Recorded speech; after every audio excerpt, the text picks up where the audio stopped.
থাকে। মসজিদ সবার, মসজিদ নিয়ে দলাদলি নাই।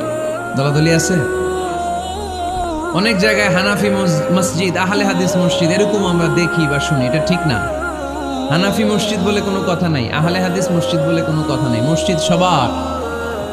ছোট্ট খাট্ট বিষয় নিয়ে মসজিদে মারামারি, একজন হাত তোলে আরেকজন তোলে না, কিলাকিলি আছে না নাই? একজন বলে জোরে আমিন, আরেকজন আস্তে আমিন, মারামারি আছে না নাই? এগুলো কি মারামারি করার কোনো বিষয়? কথা বলেন। সালাতে ফরজ আছে, ওয়াজিব আছে, সুন্নাহ আছে।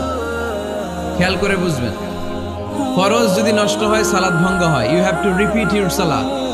ওয়াজিব নষ্ট হলে সালাত ভঙ্গ হয় না, নতুন করে পড়া লাগে না, সেজদায় সাহু দিলেই সালাত আদায় হয়ে যায়। আর সুন্নাহ নষ্ট হলে নামাজ নষ্টও হয় না, নতুন করে পড়াও লাগে না, সৌ সেজদাও লাগে না, নামাজ আদায় হয়ে যায়। সুন্নাহ নষ্ট হলে, এই যে হাত তোলা না তোলা, এটা সুন্নাহ। আমিন জোরে বলা না বলা, এটা কি সুন্নাহ, যেটা কোনো কারণে কেউ না করলেও তার নামাজ কবুল করে নিবে কে?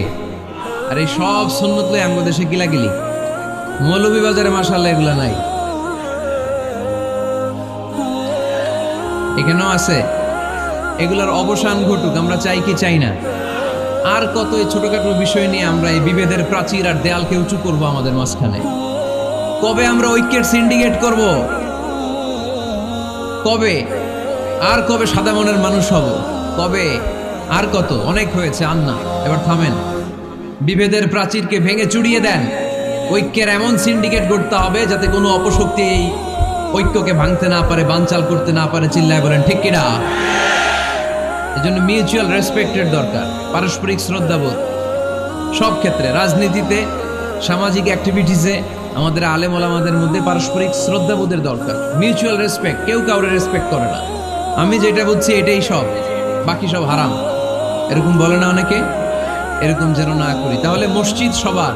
মসজিদ, আল্লাহর হাবিব সাল্লাল্লাহু আলাইহি ওয়াসাল্লাম খ্রিস্টানদেরকে মসজিদে ঢুকতে দিয়েছেন, আর আমরা মুসলমান ভাইয়ের জন্য মসজিদে তালা ঝুলাই দেই, আছে না নাই? আল্লাহর হাবিব সাল্লাল্লাহু আলাইহি ওয়াসাল্লাম কোথাও গেলেই প্রথমে মসজিদ বানাতেন। কি বানাতেন? মসজিদ বানাতেন।